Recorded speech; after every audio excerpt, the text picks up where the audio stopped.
Shabbat shalom.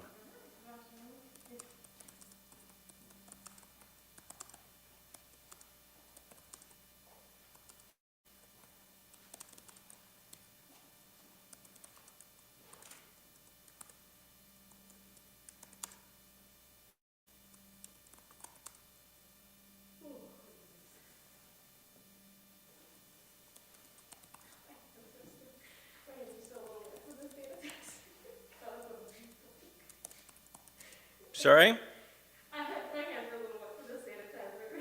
Gone on the book. It'll dry. My finger. It'll dry.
So you escaped all by yourself. Oh yeah. Feels like it never happens these days. Well, I'm sure. There's always something going on with someone. Yeah. Even this week, my dad was in here on Thursday. Oh no. It's just been like, since January, it's been like one thing after another. He's okay, luckily. I mean, he's not. He has an aneurysm in his kidney, but nothing immediate. Okay, well that's good. And he has to have his gallbladder removed, which I told him like a year ago that that was probably his issue. And he's believing.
There's balloons up there. Yeah, that's from last week, I think.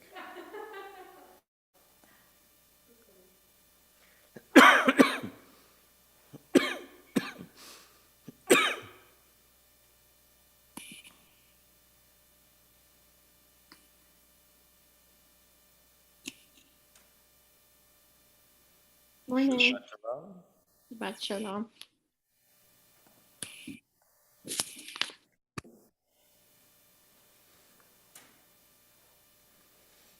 We are slow to gather this morning. I think the weather, people are.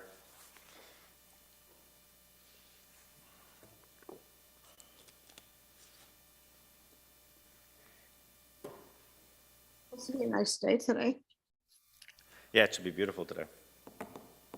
It's going up to like 14 or 15 here. Mm-hmm.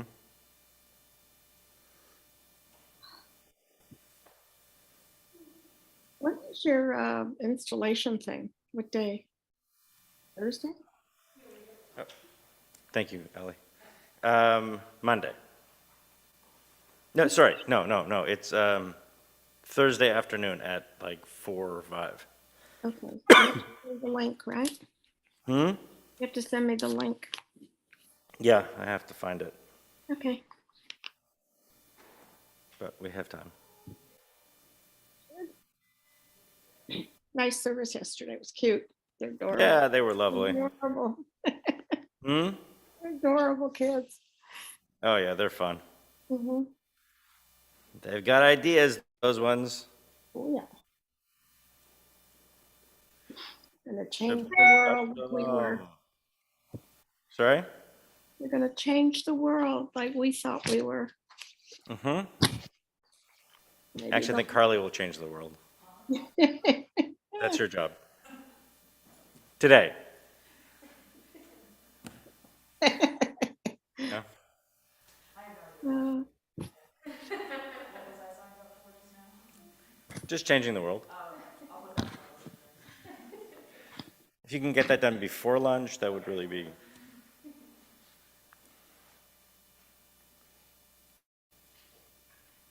Rabbi, I have a question for you. Yes. So I've been talking to one of my grandpa's cousins. Her name's Shlomi. She lives in Israel. Okay. And she's Sephardic. And I know you said you were Sephardic as well. She told me that a lot of Sephardic communities consider chicken parm. Some, not very many. Not a lot. Not very many. She's there's a lot of communities where they consider that. And I don't know if you've ever really come across that. Even So I mean, by strict definitions, yeah. chicken actually is parv. Yeah, absolutely. And I know the reason that it's considered meat because of the defense around the Torah. Yeah, so I thought that was really interesting. She's like, I've always considered, chicken parm, but I know other communities don't. So it's Yeah, really weird. not, where's she from, do you know? Her family is from the border of Iraq and Syria. Yeah. Yeah. So she's actually not Sephardic. Yeah, she's Truth. Iraqi, but they Yeah. follow like Yeah. Sephardic custom. Yeah. Yeah. Which is a whole other group. Yeah, absolutely. Sometimes it's like more groups around the Mediterranean or like the other communities she's met. So like some Italian Sephardic Jews also consider chicken parm. So would that be all poultry, like quail, pheasant? Yeah. I mean, and when they say like chicken, they really mean poultry. Yeah. Yeah.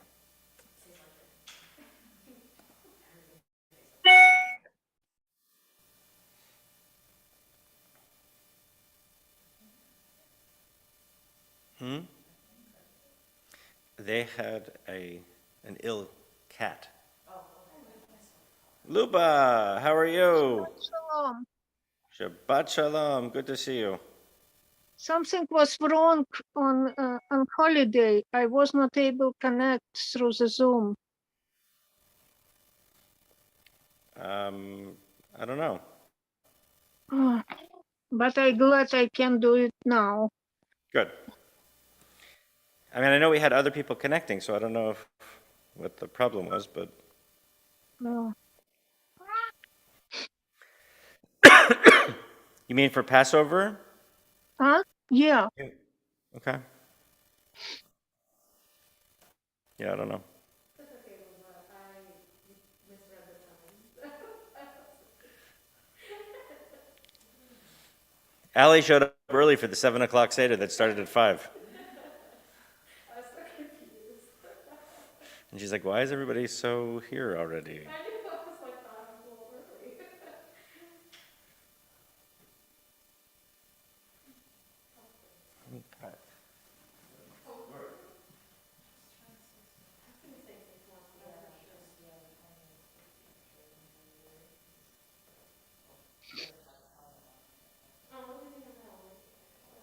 That's cute. I think the kids were, oh, you're so cute.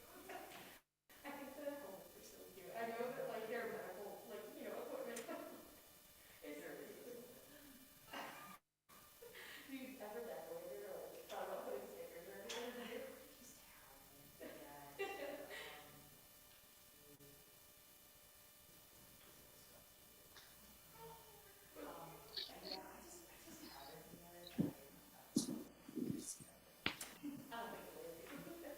I think some people just like, I don't know, they like decorate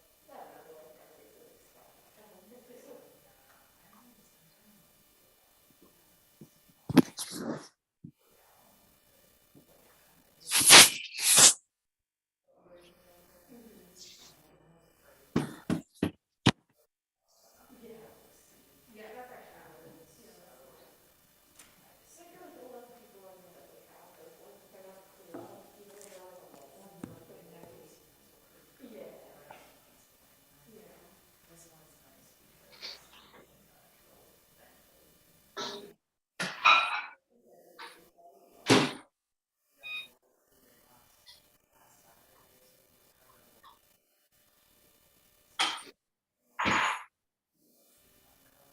Yeah. Yeah. Yeah. They can.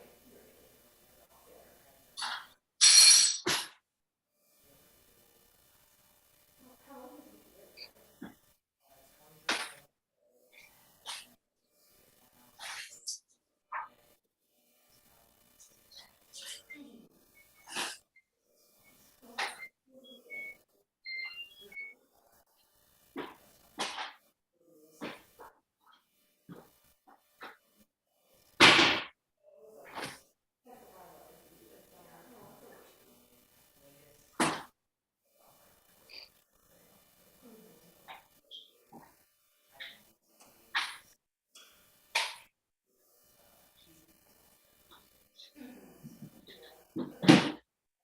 Like, he did physical therapy for a little bit, and now he does occupational therapy.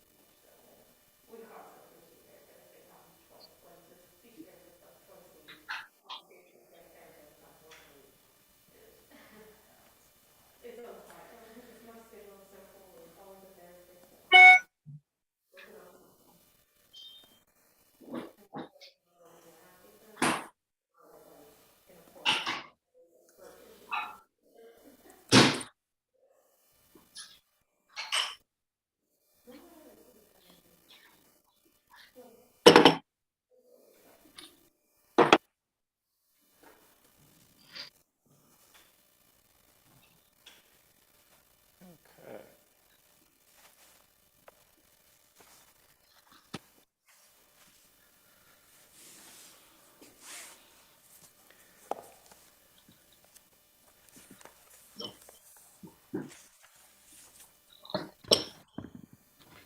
Guys, I need your help this morning. My voice is not where it should be, so, and I've got this asthma cough going on, so we'll see how we go.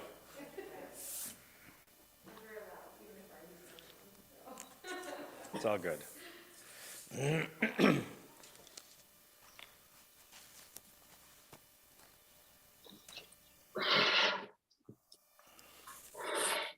So we'll begin on page 74 or 192.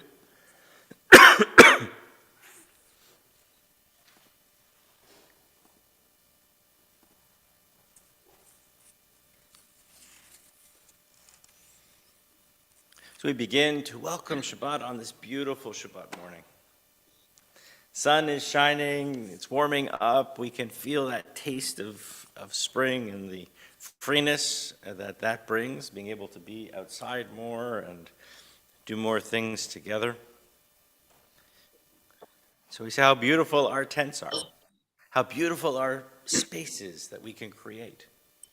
Ma tovu ohalecha Yaakov, ohalecha Yaakov, mishkenotecha Yisrael. Ma tovu ohalecha Yaakov, ohalecha Yaakov, mishkenotecha Yisrael. Turning together to page 194 or 76. Blessing for our bodies, our strength, the complex nature of our being, that if one of the systems in ourselves that isn't working the way it's supposed to be, if something is open that's not supposed to be open, or closed that's not supposed to be closed, our whole system goes into chaos. And so we're thankful when our bodies work, and we're thankful for medical folks who can help us repair when we need. Baruch atah Adonai Eloheinu melech haolam, asher yatzar et ha'adam b'chokhmah, uvaravo nekavim chalulim chalulim. Galui v'yadua lifnei chisei chivodecha, she'im yifatech echad mehem, o yisatem echad mehem, אי אפשר להתקיים לעמוד לפניך, ברוך אתה אדוני, רופא כל בשר ומפליא לעשות. And on page 196, we thank God for that which makes us who we are, our personalities, our ability to connect with each other, our souls. Elohai neshama shenatata bi torahi. אתה בראת, אתה יצרת, אתה נפחת בי, ואתה משמרה בקרבי, כל זמן שנשמה בקרבי. מודה אני לפניך, אדוני אלוהי ואלוהי אבותיי ואמותיי,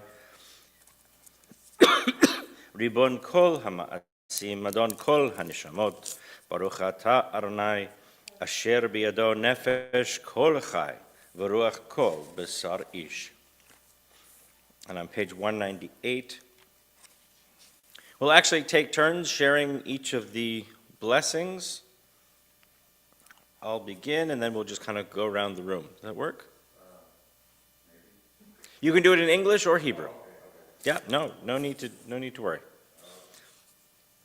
Baruch atah Adonai Eloheinu melech haolam, asher natan l'sachvi vina, lahavchin ben yom uven laila.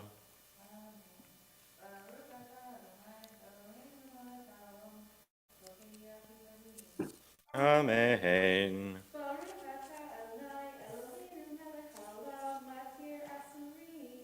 Amen. Andy? Praise to you, Adonai, our God, sovereign in the universe, who yourself.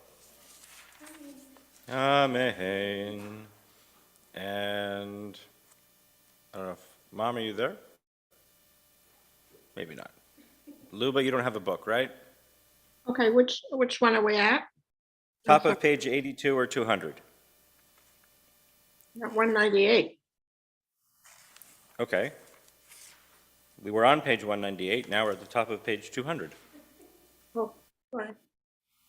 That's how that Okay. works. Okay, sorry. Baruch atah Adonai Eloheinu melech haolam, rokei haaretz al hamayim. Amen. Baruch atah Adonai Eloheinu melech haolam, hamechin mitzadei gaver.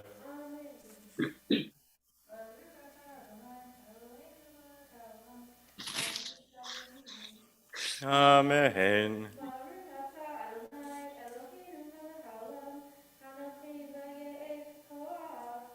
Amen. Praise to you, Adonai, our God, sovereign in the universe, who removes sleep from our eyes, slumber from our eyelids. Amen. Mom? Oh, sorry.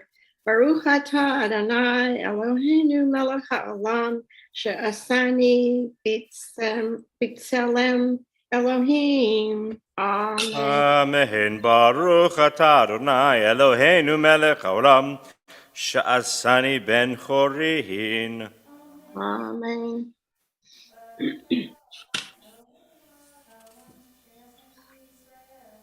Amen. Baruch atah Adonai Eloheinu melech haolam, ozer Yisrael b'gevurah. Amen. Praise you, Adonai, our God, sovereign in the universe, who crowns Israel with splendor. Amen. And we join together atop of page 86 or 204 in our blessing for study. Baruch atah Adonai Eloheinu melech haolam asher kidshanu b'mitzvotav v'tzivanu la'asok b'divrei Torah. Adonai our God, let the words of your Torah be sweet in our mouths and the mouths of our people Israel, so that we, our descendants, and the descendants of all your people Israel, may know you by studying your Torah for its own sake. Baruch atah Adonai hamlamed Torah la'amo Yisrael. Page 212 or 94. Baruch she'amar v'haya ha'olam baruch hu, baruch oseh v'reshit, baruch omer v'oseh, baruch gozer u'mkayem, baruch menachem al ha'aretz, baruch menachem al habriot, baruch meshalem sachar tov l're'av, baruch hai le'ad v'kayam lanetzach, baruch podeh u'matzil, baruch shemo.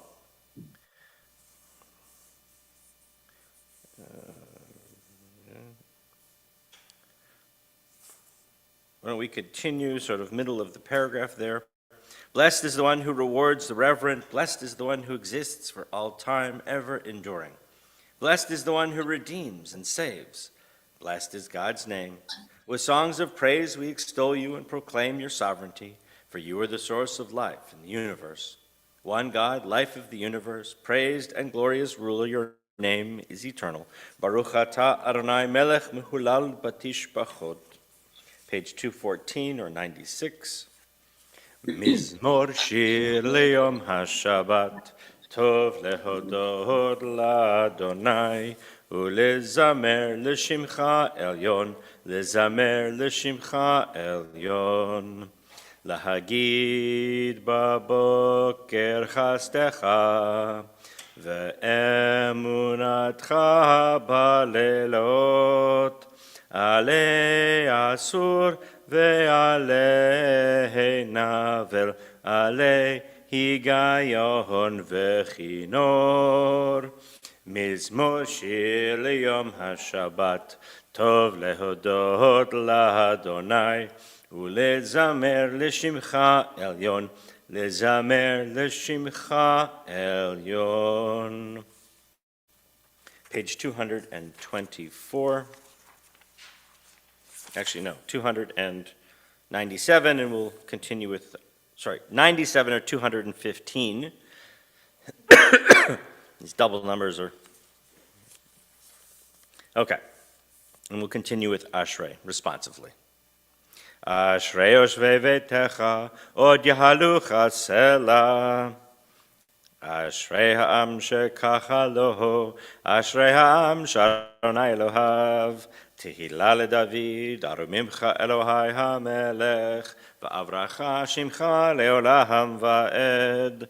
Bechol yom avarcheka, va'ahalala shimcha leolam va'ed.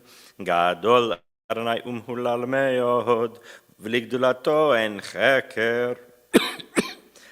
Dor ledor yishbach masecha, ugvuratecha yagidu.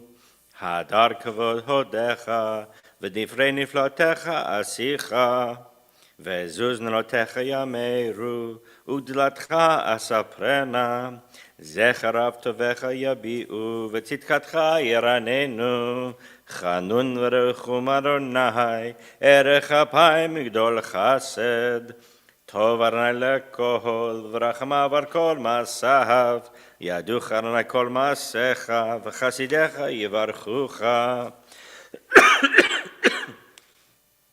כבוד מלכותך יאמרו, ודלתך אסבו, וגבורתך ידברו, להודיב לבני אדם גבורותיו, וכבוד הדר מלכותו.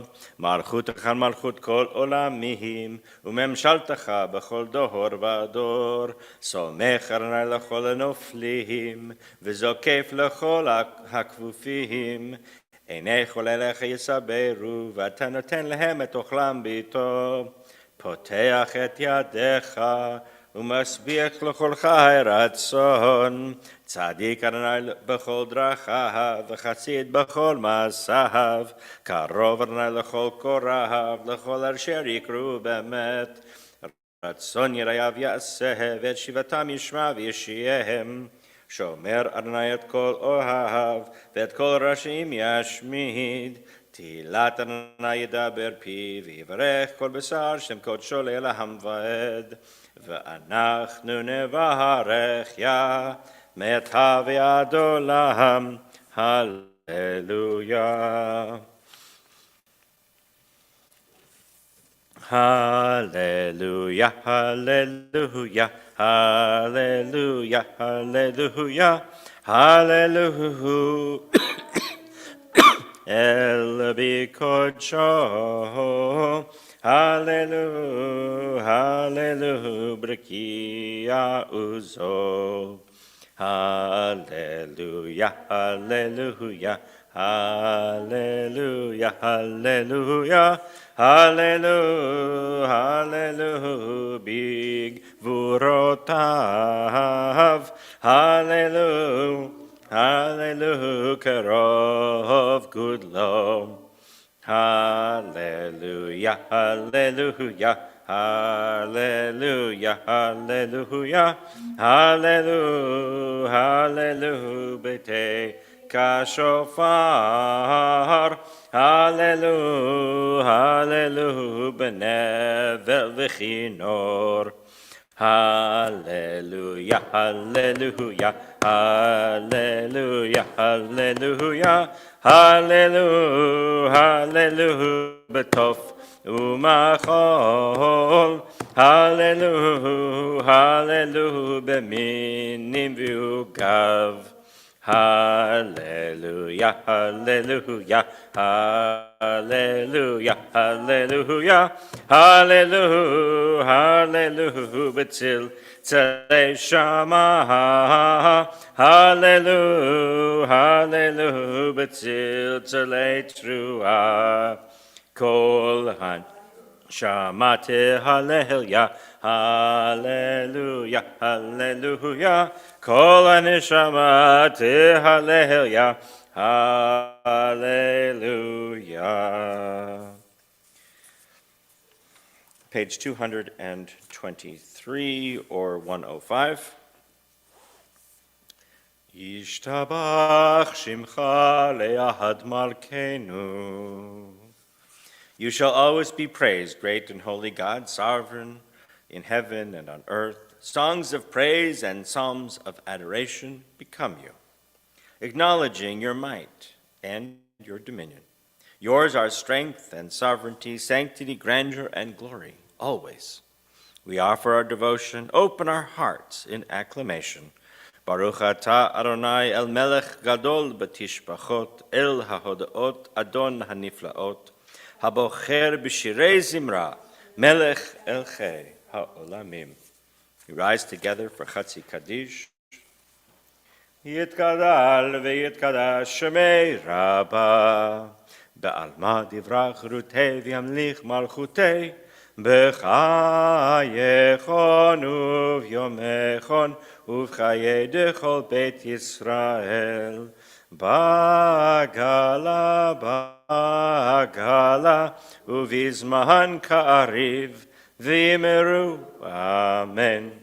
Yehi shmei Rabbah mevorach, le'alam alar me'almaya, yitbarach, yitbarach, v'yishtabach, v'yitpar, v'yitramam, v'yitnaseh, v'yitadar, v'yitaleh, v'yitalal, shemei dekudesha, b'rechu, le'ela min kol birchata v'shihirata, Tushbechata v'nechemata dahamihiran bi'alma v'meru. Amen.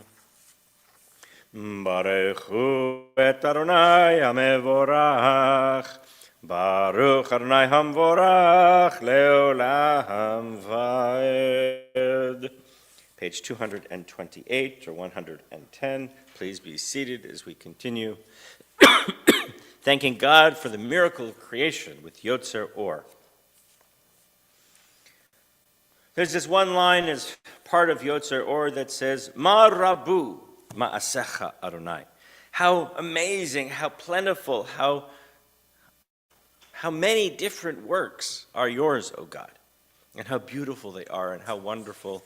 And as we look out on a bright sunny day, we're so reminded of that and the amazing complexity of God's universe. Baruch atah Adonai Eloheinu melech haolam, yotzer or uvorei choshech, osei shalom uvorei et hakol, hameir la'aretz v'ladarim aleha brachamim, uvtuvo mechadesh b'chol yom tamid ma'aseh v'reshit. Ma rabu ma'asecha Adonai, kulam b'chochma asita, malah ha'aretz kinyanecha. Titbarach Adonai Eloheinu al shevach ma'aseh yadecha, v'al me'orei or sha'asita yifa'arucha sela.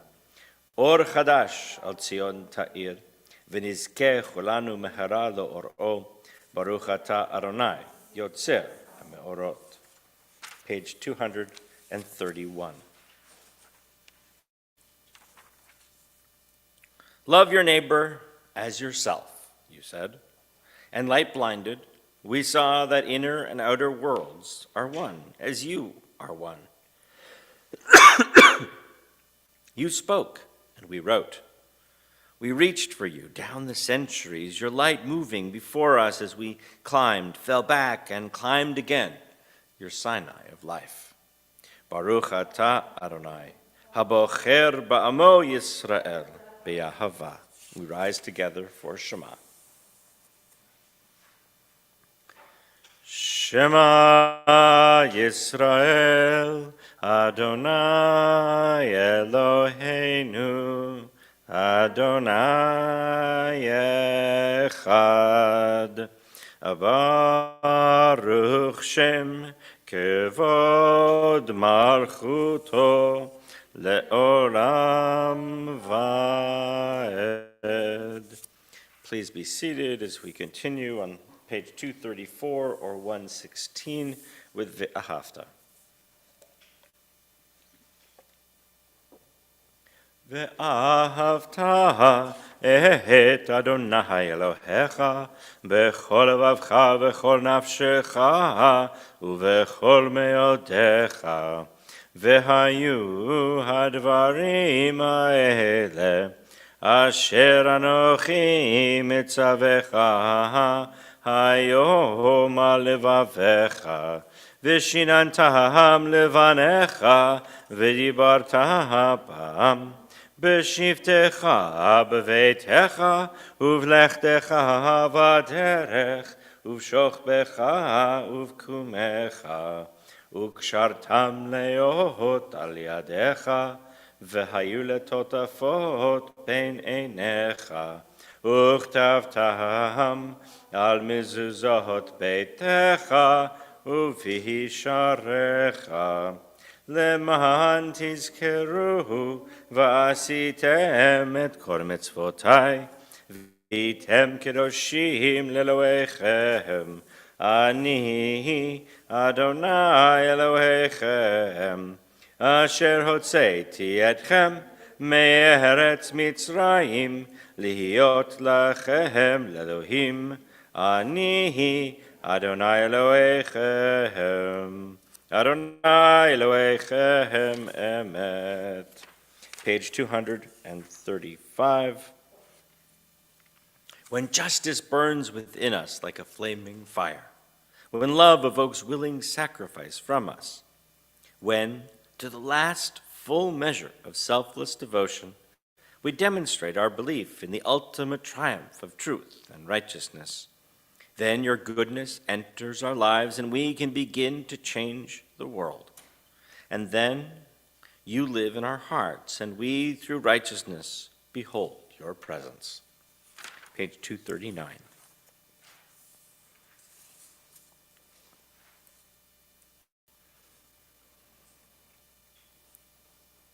The eternal truth is that you alone are God, and there is none else. Together, may the righteous of all nations rejoice.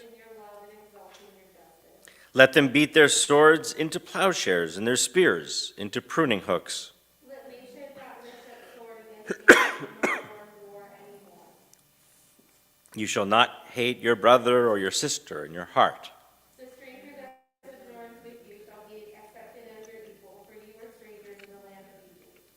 Why do you crush my people and oppress the poor? Asks God. We know the Eternal One defends the poor, upholds the rights of the needy. Praise to God Most High. Blessed is God and deserving of blessing. We turn together to page 240 or 122 as we join in our song of freedom. Mi chamocha ba'elim Adonai, mi kamocha nehedar b'kodesh, nora tehilot, oh seifele, oh seifele. שירה חדשה שיבחו גלים לשמך על שפת הים. יחד כולם הודו והמליכו ואמרו, אדוני ימלוך לעולם ועד. צור ישראל, קומה בעזרת ישראל, ובטחנו ממך יהודה וישראל. גואלנו, אדוני צבאות שמו, קדוש ישראל, ברוך אתה אדוני, גאל ישראל. We turn together to page 242 or 124 as we rise for Amidah. Adonai sefatai tiftach, ufi agid tehilatecha. Adonai, open our lips, that our mouths may declare your praise. Baruch atah Adonai, Eloheinu v'Elohei avotenu v'imotenu, Elohei Avraham, Elohei Yitzchak, v'Elohei Yaakov, Elohei Sarah, Elohei Rivka, Elohei Rachel, v'Elohei Leah, Ha'el Hagadol, Hagibor v'Hanora, El Elyon, Gomel Chasadim Tovim, v'Konei Hakol, v'Zocher Chasdei Avot v'Imahot, Umevii Gula Livnei V'neihem, Lema'an Shemo Be'ahava, Melech Ozer u'Moshia u'Mag. Baruch atah Adonai, Magen Avraham ve'ezrat Sarah. Atah Gibor le'olam Adonai, Mechaye hakol atah Rav le'Hoshia. Morihid hatal, Mechalkel chayim bechesed, Mechaye hakol berachamim rabim. Sohome v'rofei cholim, Matir asurim, Umekayem emunato lishenei afar, Michamocha bar gevurot, Umido melach, melech memit umechaye, umatzmiach Yeshua, v'ne'eman ata lachayot hakol. Baruch atah Adonai, mechaye hakol. Nekadesh et shimcha ba'olam, כשם שמקדישים אותו בשמי מרום, ככתוב על יד נביאך, וקרא זה אל זה ואמר, קדוש, קדוש, קדוש, אדוני צבאות, מלוך בכל הארץ כבודו. אדיר אדירנו אדוני אדוננו מאדיר שמך בכל הארץ. ברוך כבוד אדוני ממקומו. אחד הוא אלוהינו, הוא אבינו, הוא מלכנו, הוא מושיענו והוא ישמיענו, ברחמיו לעיני כל חי.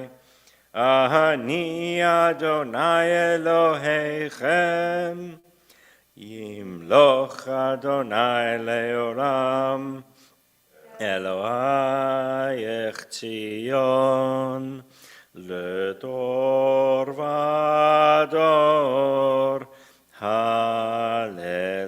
הללויה.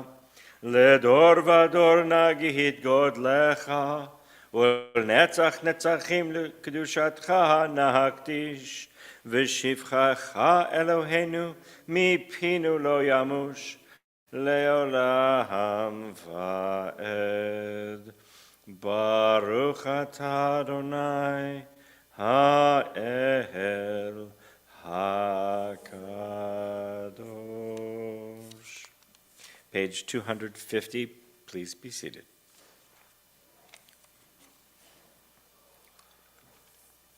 ושמרו בני ישראל את השבת, לעשות את השבת לדורותם ברית עולם.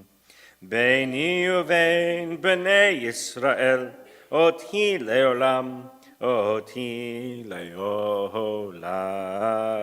ושמרו בני ישראל את השבת, לעשות את השבת לדורותם ברית עולם. כי 6 ימים עשה אדוני את השמיים ואת הארץ. ושמרו בני ישראל את השבת, לעשות את השבת לדורותם ברית עולם. וביום השביעי שבת וינפש, שבת וינפש, שבת וינפש. ושמרו בני ישראל את השבת, לעשות את השבת לדורותם ברית עולם. Page 255 or 137. Let's join together. On this holy Shabbat, may we draw near to life, to peace, and to joy. May we find true rest, holiness in our deeds, worth in our study of Torah. Let's feed love of goodness. Let us drink from the love of goodness. Restrain our thirst for excess. Cleanse our hearts to serve life well. On this holy Shabbat, may we draw near in life, in peace, and in joy. Baruch atah Adonai, she'otcha levadcha b'yirah na'avod. Modim anachnu lach, she'atahu Adonai Eloheinu v'Elokei avotenu v'imotenu le'olam va'ed. Tzur chayenu, magen yishenu, atahu lador vador. Together in the middle of the page. We acknowledge with thanks that you, Adonai, are God, the God of our ancestors forever. You are the rock of our lives, the shield of our salvation in every generation. Let us thank you and praise you for our lives which are in your hand, for our souls which are in your care, for your miracles that we experience every day, and for your wondrous deeds and favors at every time of day, evening, morning, and noon. O good one, whose mercies never end, O compassionate one, whose kindness never fails, we forever put our hope in you. Page 258, our prayer for peace. Sim, sim, sim, shalom, sim, sim, sim, shalom, tova uveracha. Sim, sim, sim, shalom, sim, sim, sim, shalom, tova uveracha. We take a few moments for silent prayer.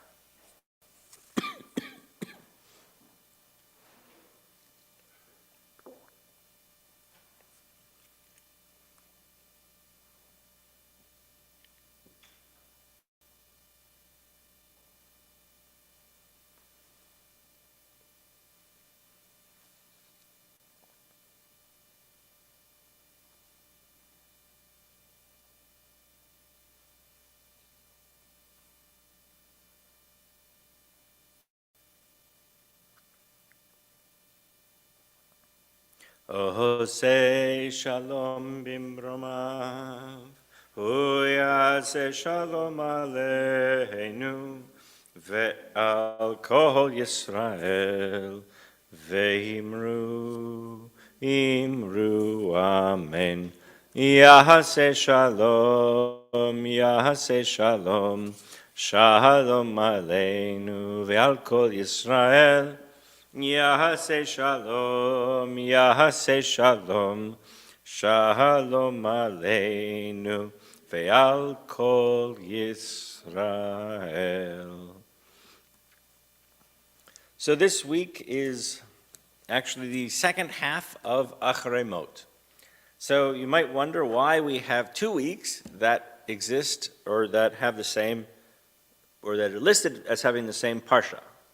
So here's the deal. In the traditional cycle, and in the traditional observance of the holidays outside the land of Israel, how many days of Passover are there? 8. Great. Okay.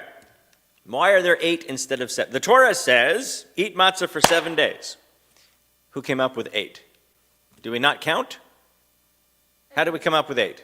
Wasn't it because of the diaspora living outside of Israel, because like they would start like, So in the ancient world, you're exactly right. In the ancient world, there needed to be a message that was sent out from the temple to the people that says, Passover's today.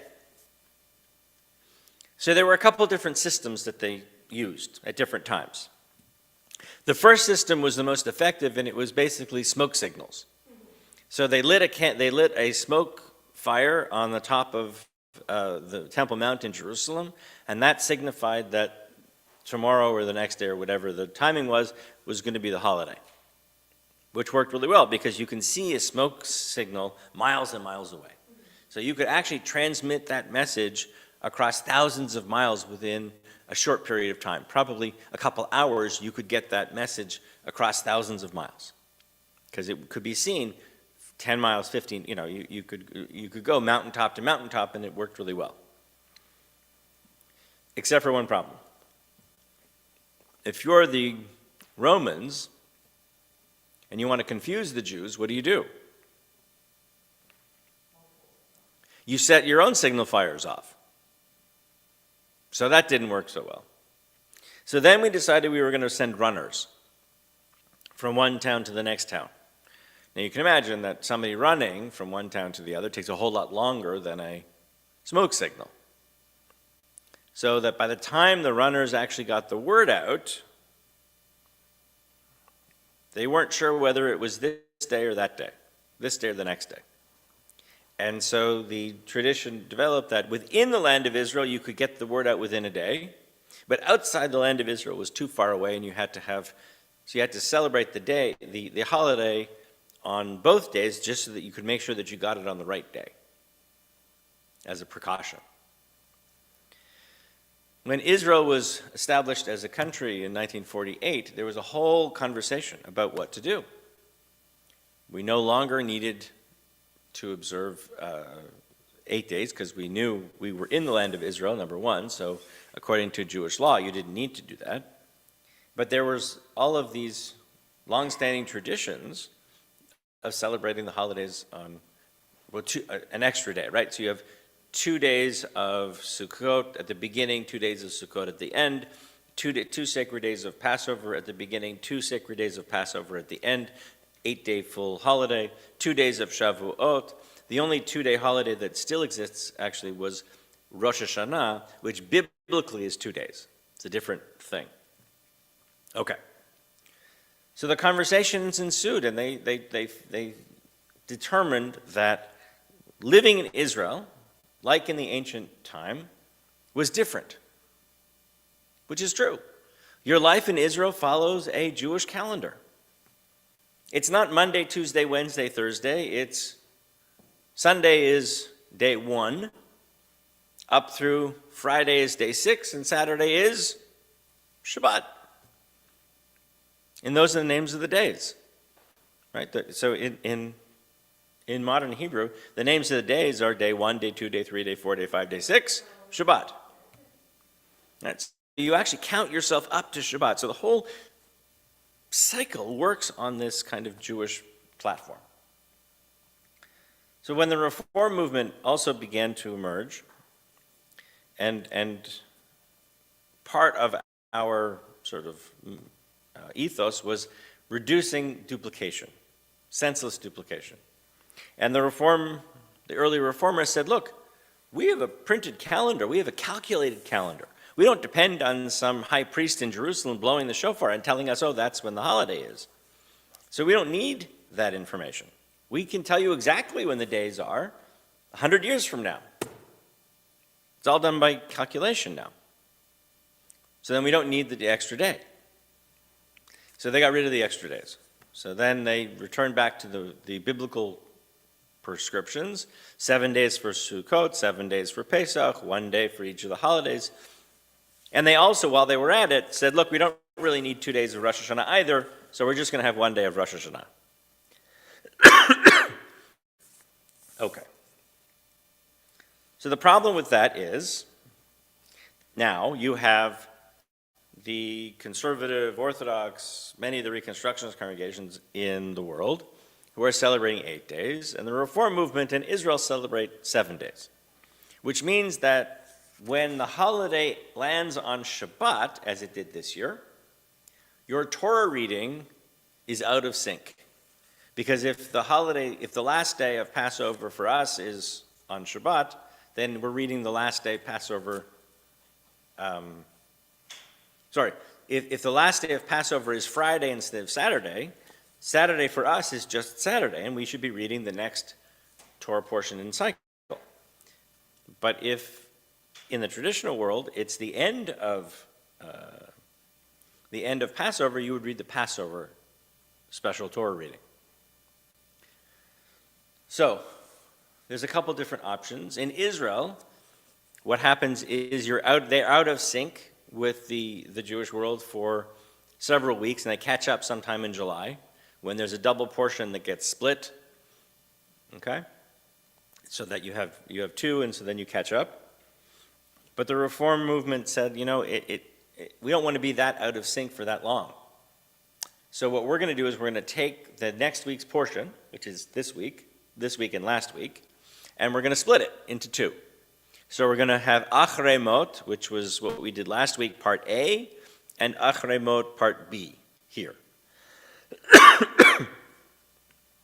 And so in that way, we'll kind of then, next week, start Kiddushim, Holiness Code, with everybody else. And so we'll only really be out of sync for that 1 week during that we're celebrating Shabbat and not Passover, and the rest of the Jewish world is celebrating Passover. Okay? That makes sense? So, in that, this is the way that the kind of system evolved, and it's a way for us to kind of balance. And it's a good example of the balance that the North American liberal movement, the Reform movement, tries to strike between adhering to, following an Israeli calendar, for instance, or following a North American calendar. And so it's the least disruptive, I think, is the path that's chosen. So, okay. Let's continue with Aleinu, page 282. Please rise.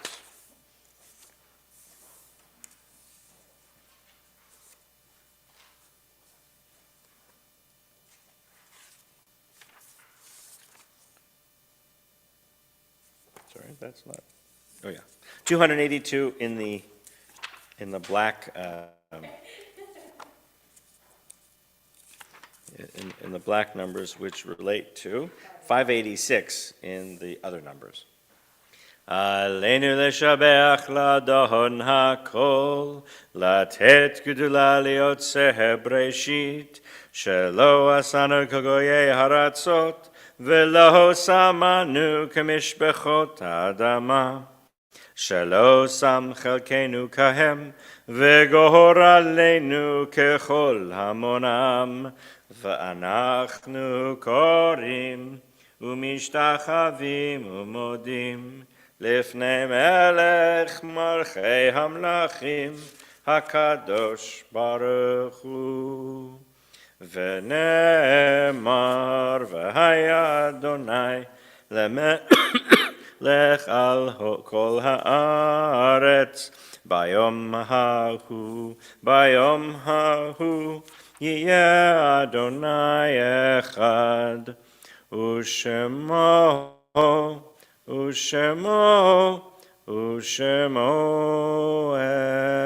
echad.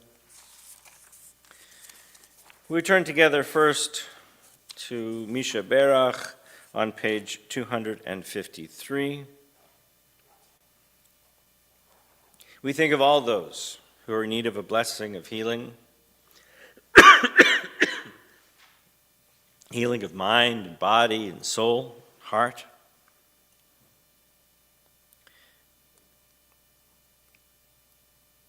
We think of all those who are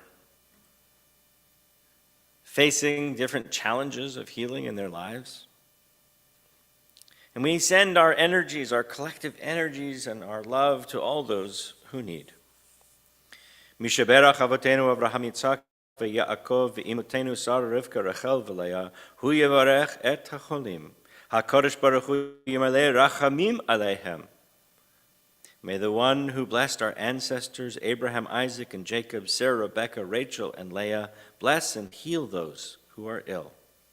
May the blessed Holy One be filled with compassion for their health to be restored and their strength to be revived. May God swiftly send them a complete renewal of body and spirit, as we say, Amen. And in our congregation, we mention Jacob Adams, Pat Hanna, Doug Ford, Steve Tottleben, Michael Goldman, Linda Lyons, Merv Weinman, Diane Levy, Robin Lewis, Frank Fusaro, Katie Elia, Renee Goldman, Phil DeFrancesco, Jay Kaler, Debbie Perry, Amy Doherty, Dick Metcalf, Joan Rosenthal, Linda Whitmershouse Masick, Jeannie Neibauer, Julie Matthews, Dane Marcinowski, Maggie Lee, Noyak Grinberg, Stacy Mason, Bridget Mueller, Mary Ann Piscatelli, Cheryl Marcinowski. If you're joining us via Zoom or live stream, please add the name into our chat box. And if you are here in person and would like to add a name, please do so.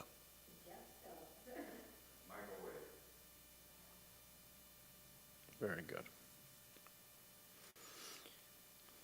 May the one who grants peace and healing grant peace for all those who need and comfort for all those who care. Amen.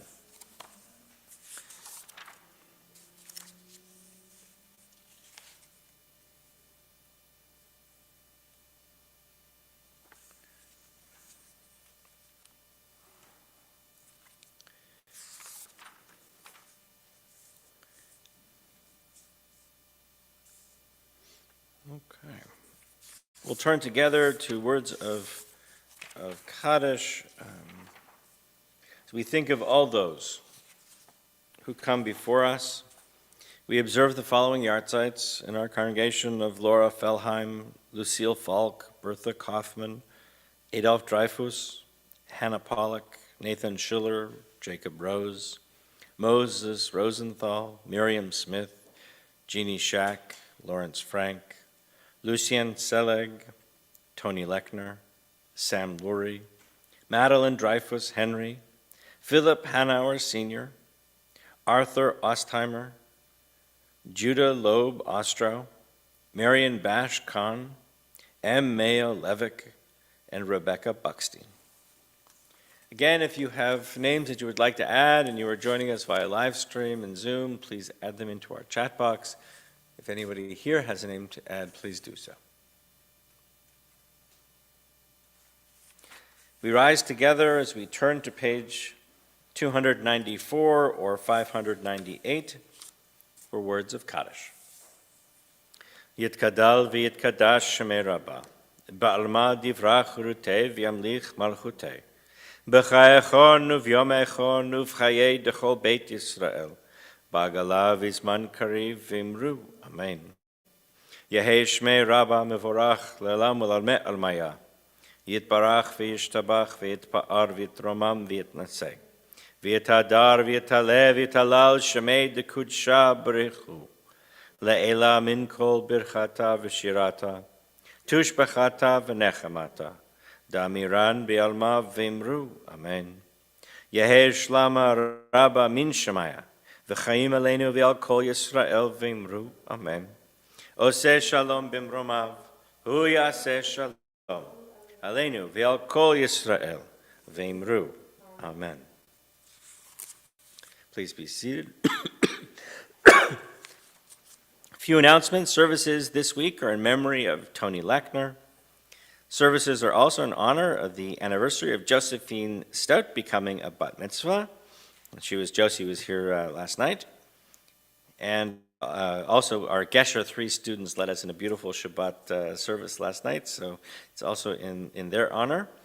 And we will give us a few moments to reset, and we will join you in the library in just a few moments. Shabbat Shalom.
Morning.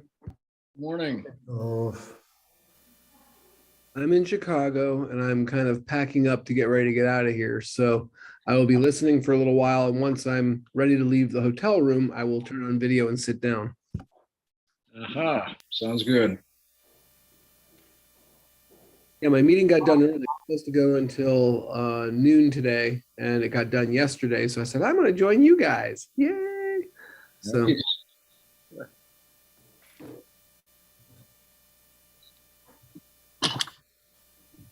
Nice.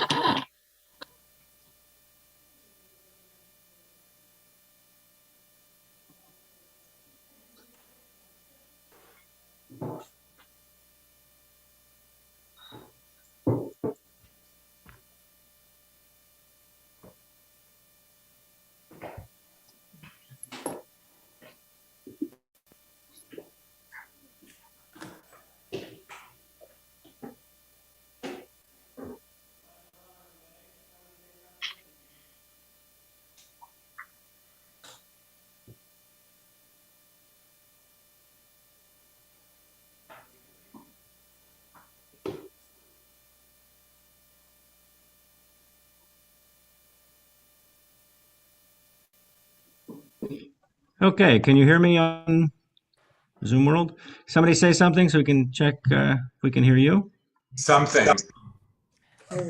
Thanks God. There you. Okay, we can hear you too. Good. Okay.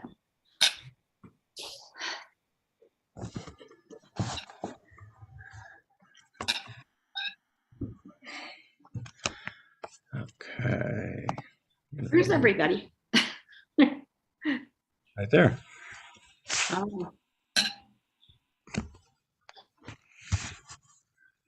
Okay. So, Eric, where did you leave off? That's Brad's job. Oh. I'll tell you 1 second. Yeah. Is there? There. Harley?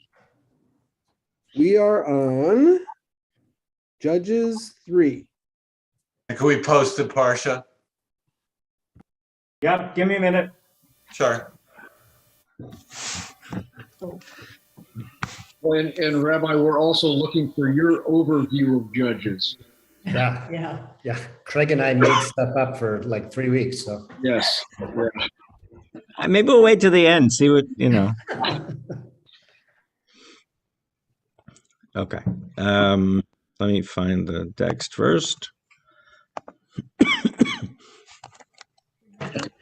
You need to check for COVID because it is possible that you start getting COVID and because of that asthma does not leave. No, I've been checked. Thank you.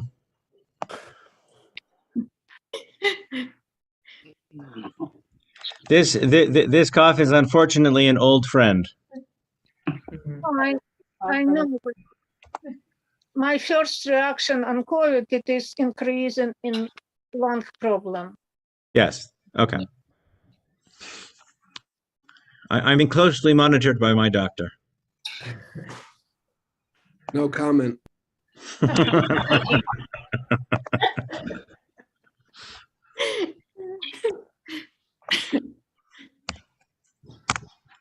Here we are.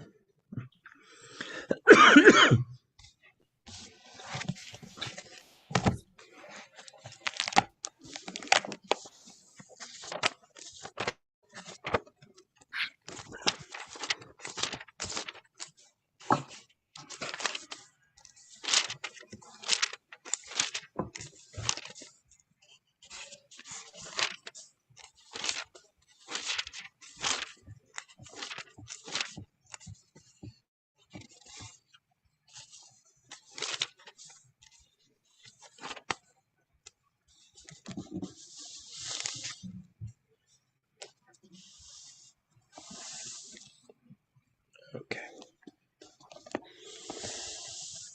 Okay, everybody ready? Mhm. Awesome. Let's join together in our blessing for study. Baruch atah Adonai Eloheinu melech haolam asher kitshanu b'mitzvotav v'tzivanu la'asok b'divrei Torah. Amen. Okay. So as we get further into the biblical texts, things become less and less linear. All right. So if the Torah is a kind of,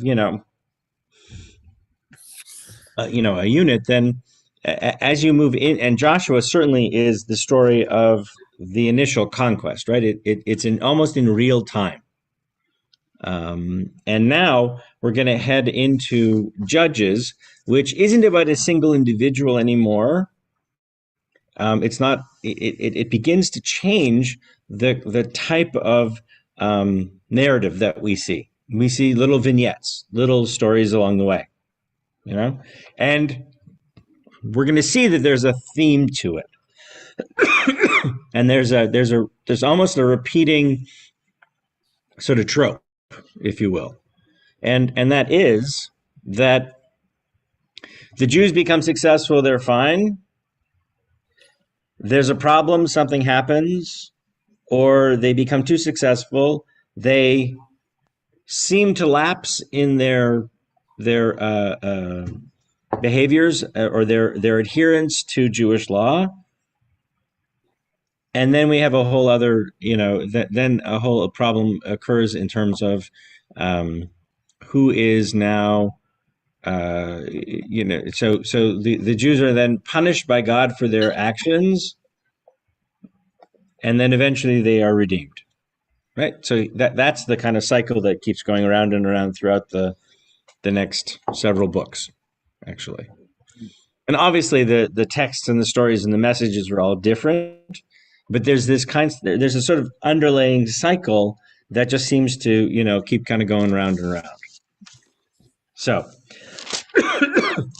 I have a question before we begin. One of the things that I came across in my research is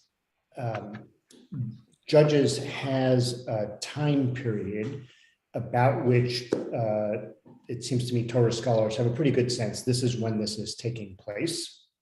And they know when it's redacted, so they've got both of those pieces. When does the Torah go from being sort of amorphous time periods, just timeless stories, to stories of, okay, this takes place during this period, this takes place during the Solomonic period, this is, and so forth? Well, it does and it doesn't. Mm-hmm.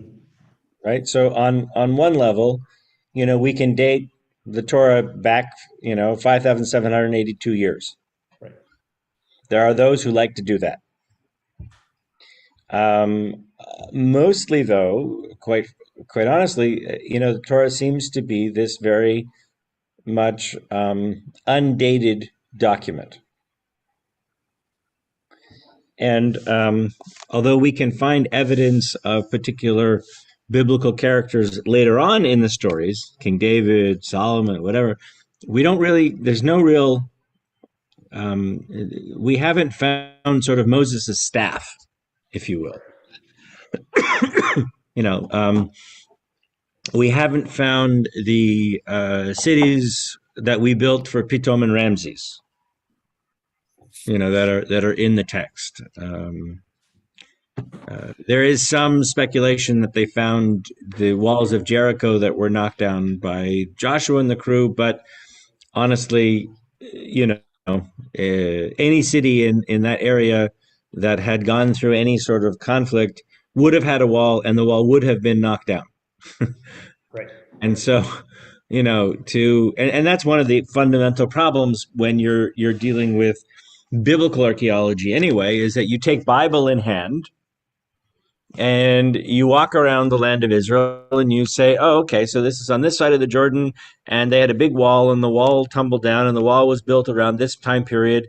And then you dig up a wall that happens to have built around the same time period, and you say, oh, that's it. That's Jericho. And most of those biblical kind of landmarks were actually established during the Crusader times by Queen Helena. Right. And I guess what I'm asking though is when you go look up Judges in Torah, one of the first things that comes up says written between, or covers the period between 1000 and 1400 BCE or something like that. Right. And Because so- we backdate. We start with what we know, and then we go back and we say, okay, well, it had to have been between this period and that period. Okay. Yeah. Yeah. Um, Look, for 21st century people, dates are important, and historicity is important. For most of our Jewish experience, the rabbis couldn't have cared less about dates. Didn't mean anything. The history didn't mean anything because it's not what it's for, It's the right? stories. It's about values, ethics, teachings, directions, whatever. It's not about whether or not or when, this happened or that happened. On the other hand, you know, there's this great quote from David Ben-Gurion who says, "Nobody in England, nobody knows what the people who set sail on the Mayflower ate the night before they left." Right? And those seas are probably float all up anyway, so. No idea. But we know exactly what they ate the day before we left Egypt 4,000 years ago. Not only do we know it, but we know exactly when they left, we know what date they left, and we know exactly where they went.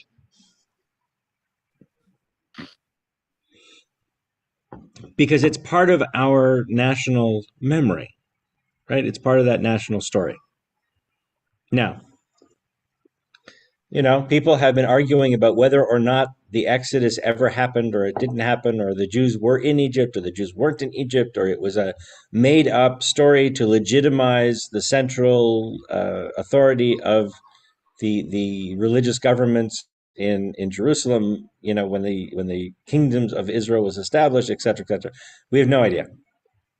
And I would argue it doesn't matter. Because the power in Passover is not in whether or not the Jews built the pyramids. The power is in the story of that constant recreated experience of going from slavery to freedom, and going through that process throughout our lives in different ways, right? And that's the power, not the historicity of it. But that's others may argue.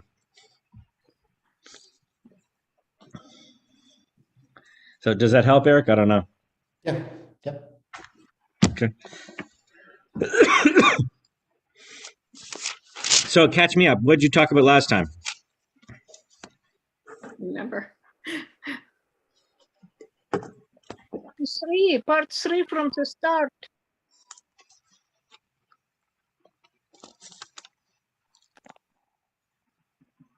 No, but so what was the conversation about part two, though? Help me with. Yeah. Oh, that God left the nations and then to drive them all out. Something like that. No, you need it. I think in chapter 2, we talked about that cycle that you already spoke of, the cycle of them, turning away from God, and then turning to God, being successful, turning away, in that constant cycle. I think that was pretty much 2 was 2 being what I want to say, an example of that, or outline of that, I guess. I also recall talking about we're laying out essentially a map of where the 12 tribes are located. So it's not intentionally saying the map, but it's talking about which villages they've obliterated and which villages are the locals are still here, and setting up a conversation about how the Jews are going to be tempted to have relations and forego Jewish ways of life, because at least half of these tribes didn't obliterate their neighbors and are finding they're coveting their neighbor's wife's ass. Okay. Well, And it was actually, we talked about that too, about quite a bit in detail about them not following through on wiping out their neighbors, Right. and why that was, and it seemed like that was what they were commanded to do, but they didn't follow through on it. So And not only that, it is they already got the territory. It was questioned. They already got the territory, and they again start fighting, increasing their territory. So, is it correct? The decision was to fight more for more territories, or it is just they continue fighting with those who they was not removed at the time of settling. Okay. One So, other, oh. yeah, go one ahead, Sue. Line is Joshua's out of the picture. Now they're just dealing with God or angels, you know. Right. We have the death of Joshua, which is pretty significant. 3 times he's died. Yeah. yeah, that's right. I'm not dead yet. I'm getting better.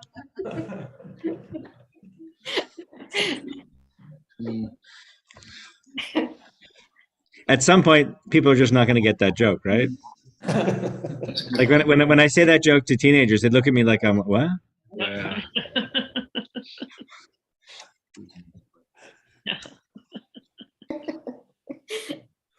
Right. So the death of Joshua is clearly a significant event. It's happened 3 times now.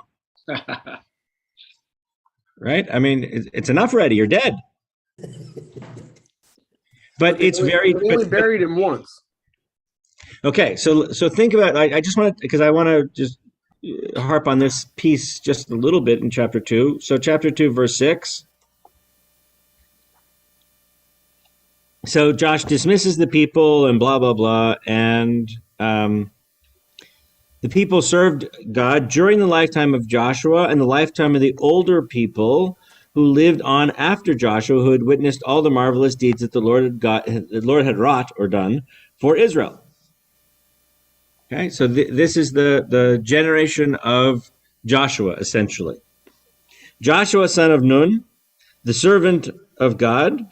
So we're defining who this guy was, right? Joshua, who's the son of Nun, who was the servant of God, died at the age of 110 years old. What's significant about dying at 110? He didn't live as long as Moses. Yeah, Carly and Leanna, you got it right. So he's not as old as Moses. That's the first, right? So he hasn't attained sort of Moses status, if you will. Okay, but even more important, where's he buried? In the Property. Doesn't matter. We know where he's buried. We don't know where Moses is buried. Okay, good. So he was buried on his own property at Timnah Heres in the hill country of Ephraim, north of Mount Gaash, and all the generations were likewise gathered to their fathers, which is euphemism actually for being buried in a family ossuary, where generations of people would be buried, and the process was ecological, but not particularly pretty for the first year. Yeah, so an ossuary is a collection of bones. So what happens is the person who has died is sort of laid out on a table, and we allow the natural process of decay to occur. Uncovered, just right there. We allow the natural process to occur. After about a year, there's not much left except bones. And then you gather the bones and you inter them with the ancestors. So when the text talks about being gathered to his ancestors, it's literal. It's a literal experience of their bones are gathered and they are placed with the ancestors. Okay. Would the decay process be in a place separate from the ossuary? Usually the ossuary was a big cave, and so the cave had like a couple tables, if you will, Yeah, yeah. kind of thing. And so they would let that happen. I can't imagine what that smelled like, but anyway. Oof. Although it's desert, so it probably dried out pretty quickly. But anyway, we'll leave that part of it aside. But the process was such that it was this sort of communal collection that you were gathered to, rather than individual burial. That happens much later in history. Mhm. So we found these ossuaries, which sometimes are just large room collections of bones. Sometimes they're little niches in the walls, but essentially that's basically what happens. Are those just for preeminent folks or like? No, that was sort of mode of burial. Oh, okay. Yeah, that was mode of burial. When did the more modern, the cleansing of the body and, wrapping in the talit, et cetera, with TTT, Yeah, that's all rabbinic. That's all rabbinic. Although we think that some of that kind of begins to emerge during the Second Temple period, but most of those practices were rabbinic creations at a time when you would actually do individual burial. The practice of tahara, or washing the body and dressing the body in the shrouds, etc., was a rabbinic experience. It probably happened sometime, probably in the first to second centuries before the Common Era, and then up through the modern the modern rabbinic period. Was that due to like the dispersal of the Jewish population? Like they were no longer in the place where like they could put all the bones? Like I know if you go to Israel, a lot of it's raw. Like that's part of it. Like burials underneath the ground, it's different. And then like as the diaspora happened, like more people Jews were taken to Italy as slaves. Like they didn't have those options to. The climate of the Mediterranean. Yeah, It's just not a lot Israel. Is that Yes. Like part of Can you the repeat the question? Yeah. So the question is, was that evolution also part and reflection of the dispersal of the Jewish people throughout the world? So as we moved into Europe, and faced different realities of climate and topography, what happens? And so it's very true, because wherever we have been, the Jewish community has kind of acclimated to that area. If you look at Jews of New Orleans, for instance, where burial is almost impossible because of the high water table, they established a mausoleum-style burial. Many of the Sephardic Jews do a mausoleum-style burial that's above ground. Yeah, I know my grandpa's cousin that I've been talking to. She was just telling me that a lot of her family it's like rock boxes, like Right. They're hewn stone. Yeah. Almost a stone sarcophagus, if you will, that is above ground, into which the person is placed and then sealed. Yeah. Rather than in-ground burial. Yeah. You see that in San Juan, for instance. They're all above ground because of the sea level. Right. So, which is really an interesting kind of testament to the way in which Judaism reacts and deals with the realities on the ground. That although this may have been what we wanted to do, it's not possible, and so we have to adjust and do something different. Right? And certainly we have become expert at adapting and adopting and figuring out how best to proceed with folks. And it's really interesting, actually, if you've ever taken some time just going through our Anshe Chesed cemetery. you can see how the community really did evolve along with secular society. You see very traditional stones from the late 1800s that look like a traditional stone anywhere. And then you see more, turn of the century 1900 stones that are, clearly of that design and period. And then you have some of the mausoleums that were built that were very popular in the early part of the 1900s.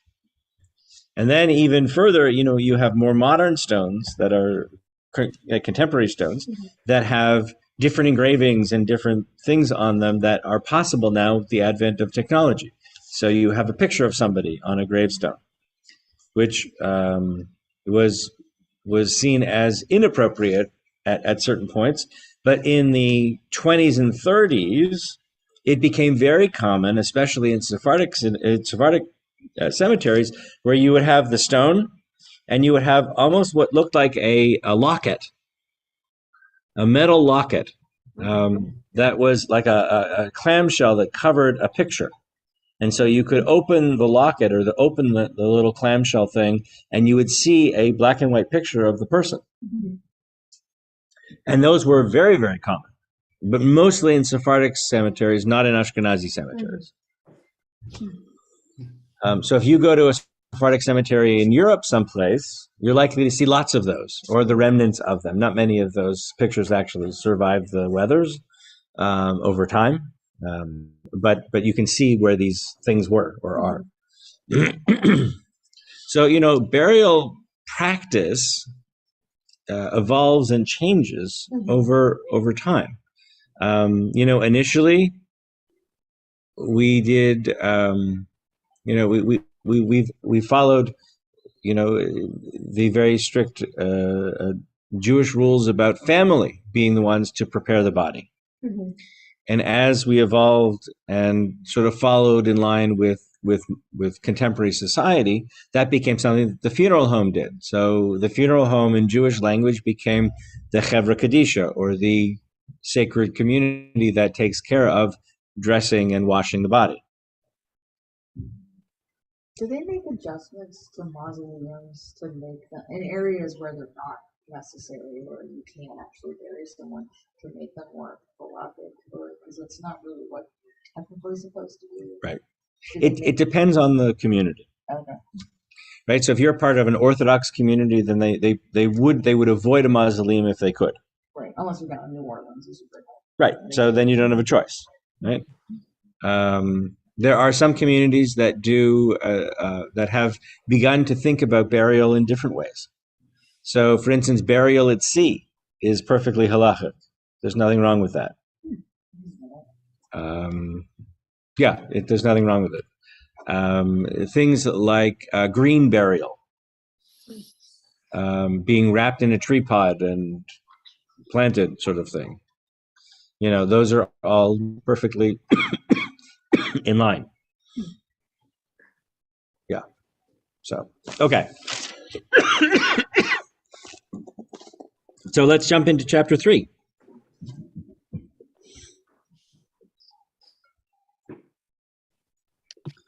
Can somebody read that first little section? These are the nations that the Lord left, so that he might test by them all the Israelites who had not known any of the wars of Canaan. Succeeding generations of the Israelites might be made to experience war, but only those who had not known the former wars. The 5 principalities of the Philistines and all the Canaanites, Sidonians, Hivites, who inhabited the hill countries of Lebanon and the Mount Baal Hermon to Lebo Hamath. Should I go on? Okay, so what's God doing here?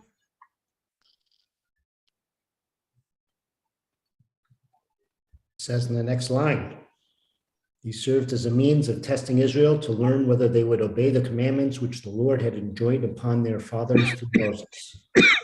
Okay. So how is God testing them? What was that? Okay. So how is God testing them? What's God not going to do?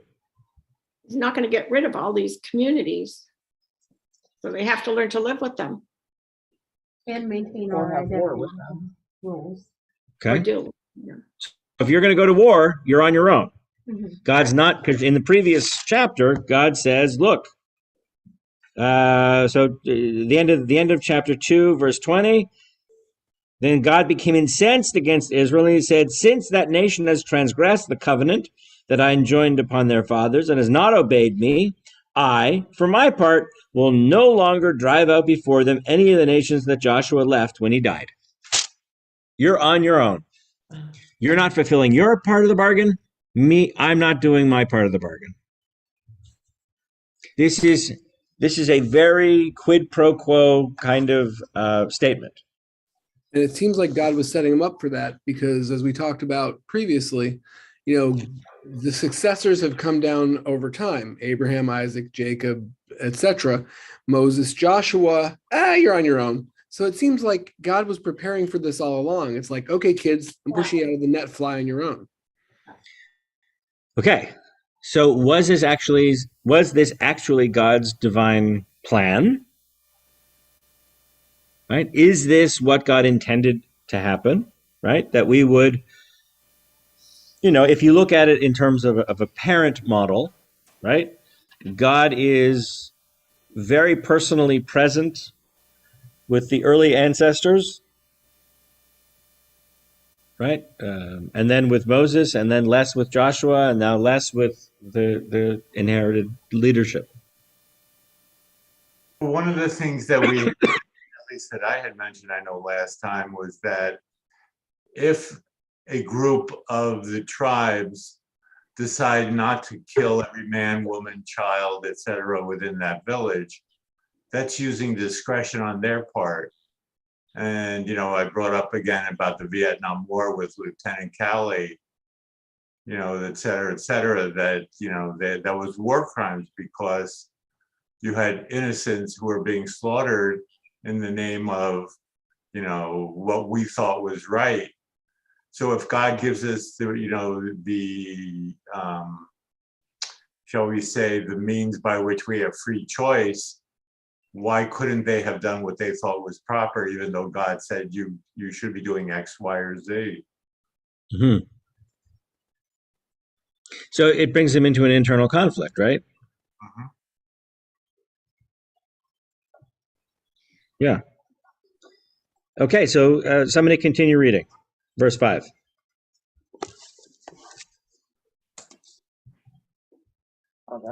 The Israelites settled among the Canaanites, Hittites, Amorites, not loud enough, Perizzites, Hivites, and Jebusites. They took their daughters to wife and gave their own daughters to their sons. They worshiped their gods. Okay, so stop there for a minute. What are they doing? No. Yeah, they are absolutely mixing together, right? They're marrying each other. They're worshiping each other's gods. They are totally integrating, right? What is it that God said not to do? That. Don't do that. He said, don't do that. What are you doing? Okay, keep going, Carla. The Israelites did what was offensive to the Lord. They ignored the Lord their God and worshipped the Baalim and the Asheroth. The Lord became incensed at Israel and surrendered them to King Cushman Rishathaim, That's okay. of Amram, and fine. Israelites were subject to them for 8 years. Okay. So the people did what they weren't supposed to do. They abandoned God, and God says, okay, you're on your own, and allows them to be captured. Right. Okay, so is that an appropriate punishment?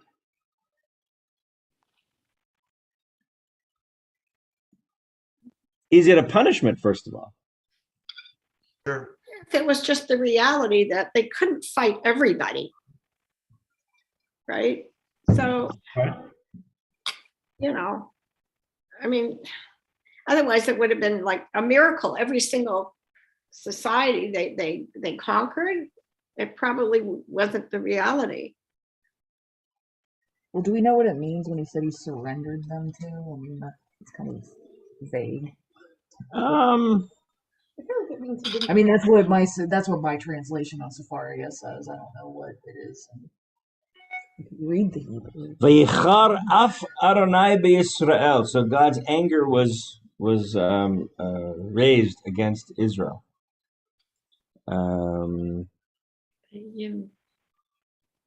Vimkarem beyad Kushan, and he delivered them into the hands of the Kushan. To me, it's akin to slavery in Egypt. And here we go again, and they're unhappy and they'll want out. Maybe not slavery. They were under their subjugation, under their government or whatever, the ruling body, whatever. It said they were subject to. Or they're just right, agreed, but it's that same. Yeah. Goes into trouble, I think. And is there a significance to 8 years? There always seems to be either 40 or anything with 8. 8 doesn't appear very often. 7s appear often. 40s appear often. 10s happen numbers of times. 8 doesn't seem to show up very often. 8 days of Passover. That's modern because in the biblical text, it's always 7 days of Passover. It's not 8 days until the rabbinic period, well after, well later. In symbolism, doesn't the 8th day represent eternity? You have the 7 days of creation, and the 8th day is eternity, the rest of the story. So that's usually the symbolism. Yeah, possibly. 8th day of the grace. So if we go back to, we're thinking about this as sort of God's planning our independence, right?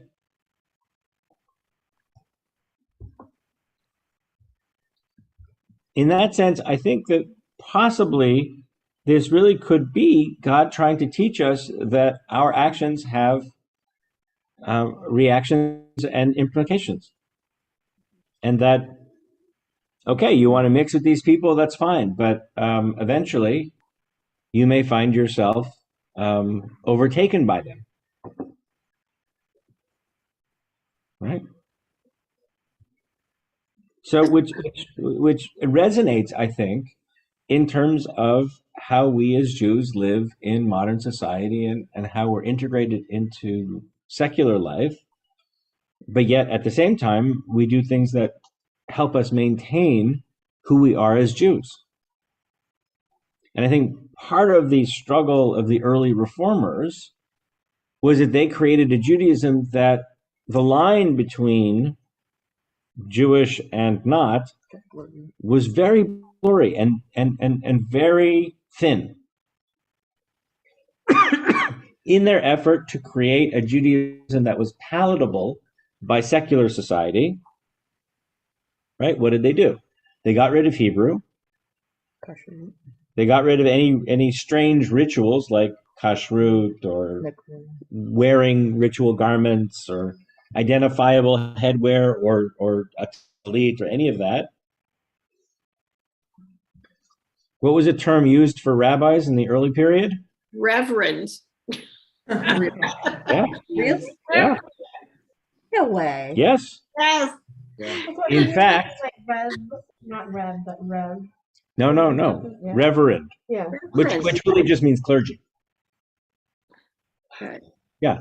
But if you look in the early versions of the Union Prayer Book, it says Reverend. Mm-hmm. And hymnals. Really? Oh, yeah. There's another point about the Cushite. There was some reference to that either in Numbers or I seem to remember something about Cushite women. So Miriam criticizes Moses for having married the Cushite woman, Yeah, okay. who is Tzipporah, which is problematic because Zipporah is not a She Cushite. wasn't a She's a Cushite, Midianite. right? But But there's there's something there's with some- that. It's a there's- derogatory. yes. So it seems that the Cushite is this derogatory term. Right. And actually, in modern Israel, it still considers to be a derogatory term. Mhm. It usually refers to somebody who's black. Yeah. Right. Yeah, they have jokes, like we had the Nufi jokes, they had the Cushite jokes in Hebrew. So my friend who's Israeli said that. We're the only ones who understand the Nufi jokes. Oh, okay, sorry. Sorry. So in Canada, Canadians are usually polite, except when they're not. And so if you want to make like redneck jokes, Oh. okay, you make a Nufi joke. Oh, well, you mean somebody from Newfoundland? Correct. Oh, okay. Right. Because usually they're backwater, they're sort of, uneducated, and Like they're when we talk about like Alabama. yes, Like, exactly. So they're usually considered to be like dumb, and got it. but these are the stereotypes, of course, because they're not. I've never heard of that. Yeah. You guys say mean stuff? No, just Yeah, kidding. right. But then we apologize afterwards, so Right, it's fine. exactly. A new thing. Oh, that's funny. Oh yeah.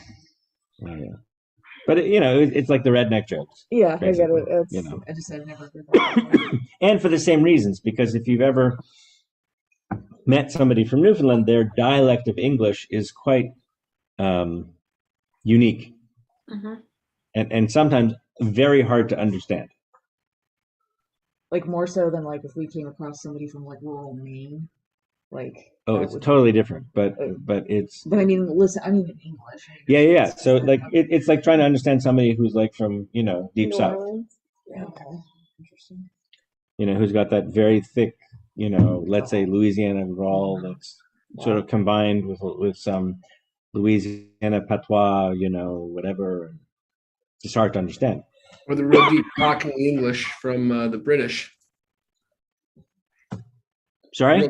The real deep Cockney English from the British, where the British can't even understand them. Almost impossible. Anyone from Newfoundland, Eyes the buys the bills are both. Eyes the buys the sales are. Eyes the buys the catches the fish. The lies are.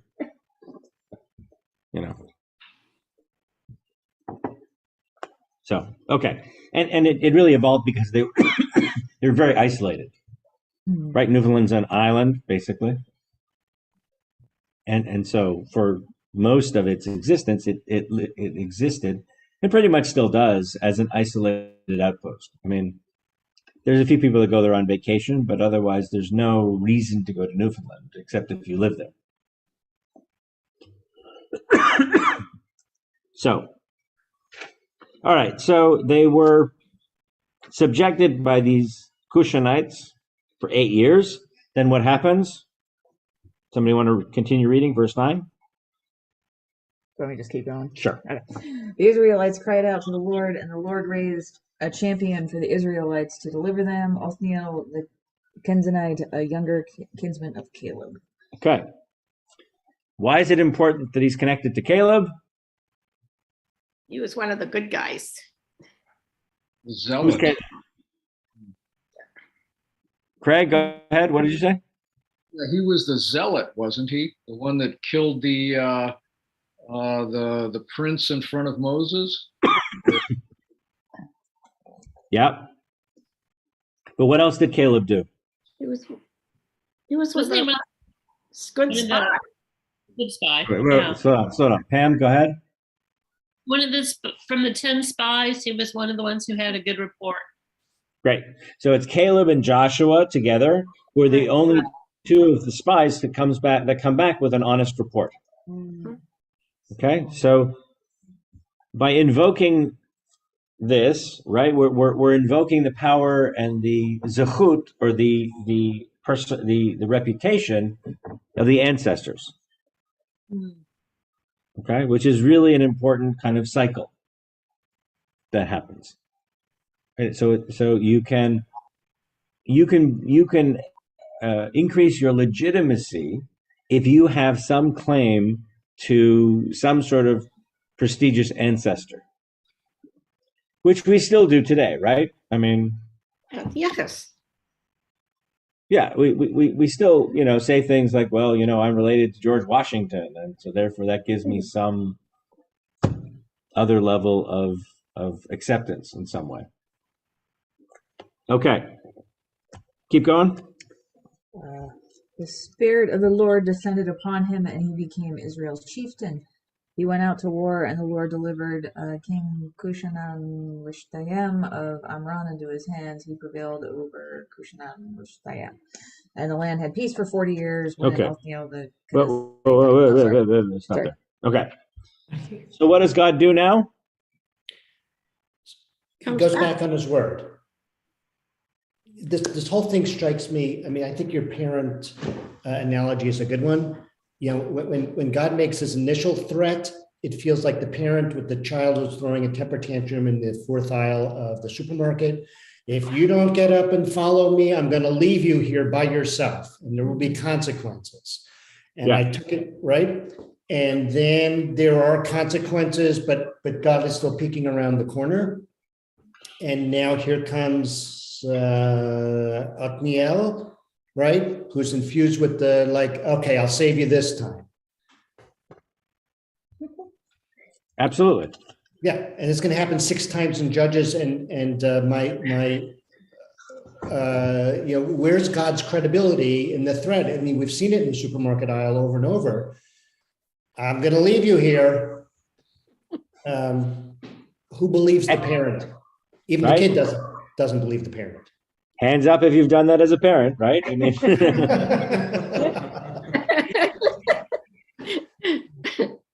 And how do we Dropped the kid off. The kid was doing this in the car, and he said, "If you don't behave, I'm going to leave you here." Kid didn't behave. He pulled over, kicked the kid out, and took off and drove around the block a couple times. And of course, when he comes back, the kid's just hysterical, and but it worked.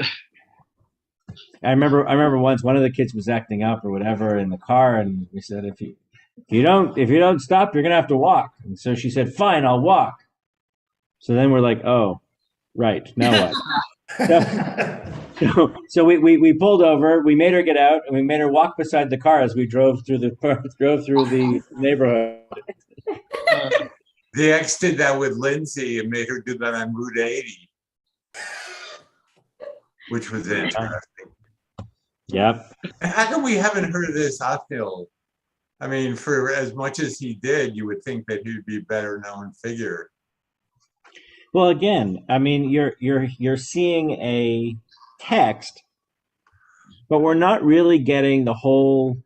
It's not a complete story. It's like 2 or 3 verses. Right, we're getting little vignettes, little snippets of stuff, right?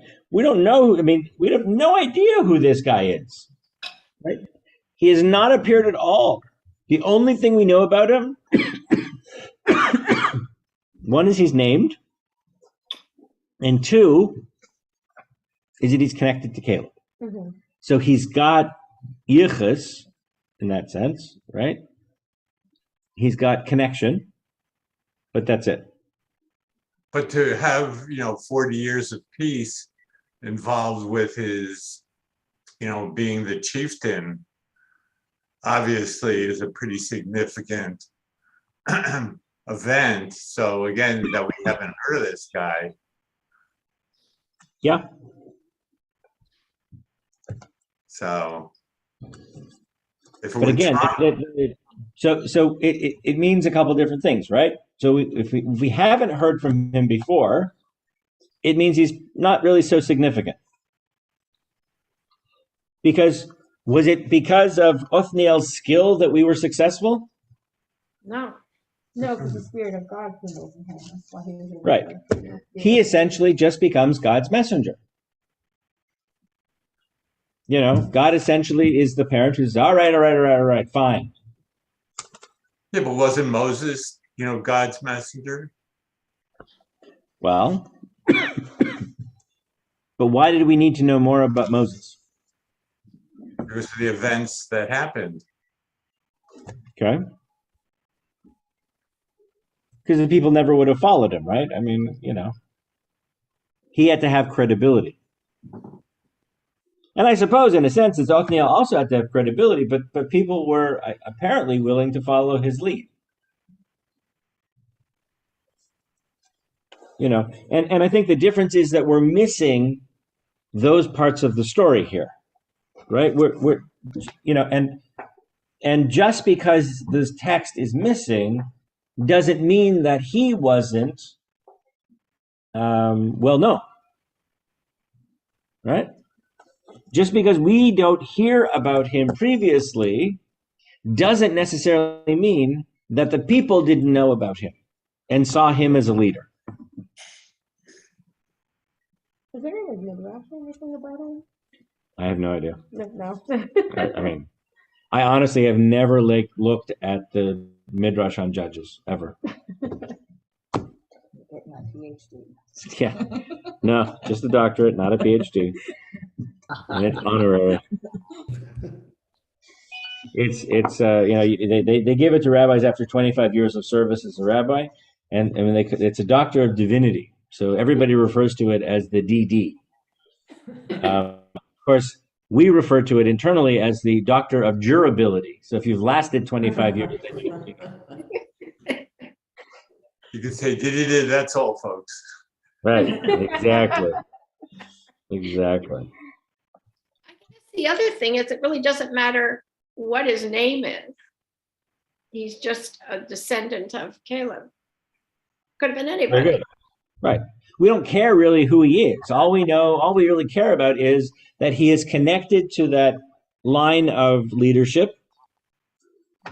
Apparently, the people are willing to follow him, maybe because of that lineage. And he has been given this invested with God's powers to be successful.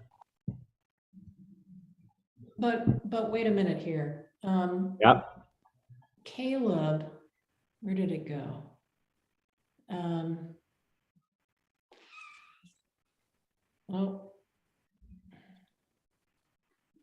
This is the same. I mean, Caleb was talking about giving his daughter Aksah in marriage to the man.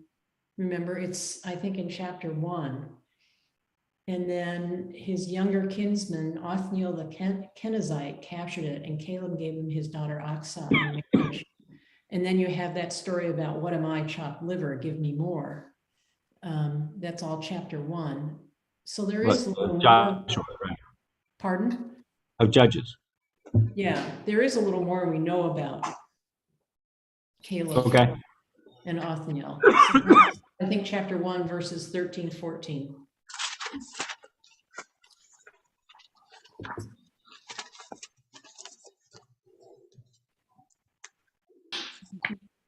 Right.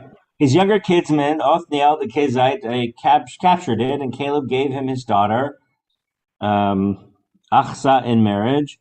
And when she came to him, she induced him to ask her father for some property. She dismounted from her donkey, and Caleb asked her, "What's the matter?" And she replied, "Give me a present, for you have given me away as Negev land," meaning like desert land that's not useful. "Give me springs of water." And Caleb gave her upper and lower Galut. We talked about getting, what does it mean to get off your donkey or get off your camel? And that this scenario was present before in, I can't remember the names, but asking for more because the wife wasn't given enough. Anyway, that's digressing. It's all to say that we've heard of Caleb and Othniel before. Yeah. So we know, a little bit about them. Mm-hmm. It's not like it's not totally out of the blue. But it's certainly not an extensive piece, and there's nothing that indicates this person had any sort of leadership skills or qualities before now. Okay. Another, where is the tabernacle and the priesthood at this point? Because that plays obviously a big part when Moses is around, and then when they enter the land with Joshua, there's the priesthood at least is still playing a part, a role in the leadership, and now nothing. We don't hear anything of either the priesthood or the tabernacle. Yeah, it's missing from the narrative just yet. I mean, it was there in Joshua, right? Because the tabernacle was placed in the middle of the river and it stopped the river and all that stuff, right? So that was there. But we really haven't seen very much and haven't heard very much about religious leadership and where that sits just now. This is all military. This is all political kind of leadership conversation. Mm-hmm. Now, it's assumed that this was being established in Jerusalem, but we don't have any information about that yet. We're going to get it, but not just yet. So you got to wait till next week. Okay, let's see if we can finish one more paragraph here. Right, let's keep going. Please. All right. When Othniel the Kenzanite died, the Israelites again did what was offensive to the Lord. And because they did what was offensive to the Lord let King Eglon of Moab prevail over Israel. Okay. So here we go again, right? Another cycle. Right? God did something for us. We're now in charge again. That person fades. We were there for 40 years. Othniel dies. Israel turns back and does whatever they want, and they abandon God. And then because they did that, the Lord allows King Eglon of Moab to prevail over Israel. And Eglon brought the Amorites and the Amalekites together under his command and went and defeated Israel and occupied the city of palms, and the Israelites were subject to King Eglon of Moab for 18 years. Okay, so now Moab again in the book of Ruth. So what's significant? And there's some significance here. I mean, we have Balak, the king of Moab. Right. We have the Amalekites that we were supposed to wipe out totally, that we don't. Right. It comes back to bite us. Mm-hmm. Right? Then, and yet we have Ruth, who is the grandmother of David. Great grandmother, whatever. Yeah. Mm-hmm. That's some whatever. Yeah, it's all connected. Yeah. So what happens, of course, is the Israelites cried out to God, and God raised up a champion for them, the Benjaminite, Ehud, son of Gera, a left-handed man. Ooh.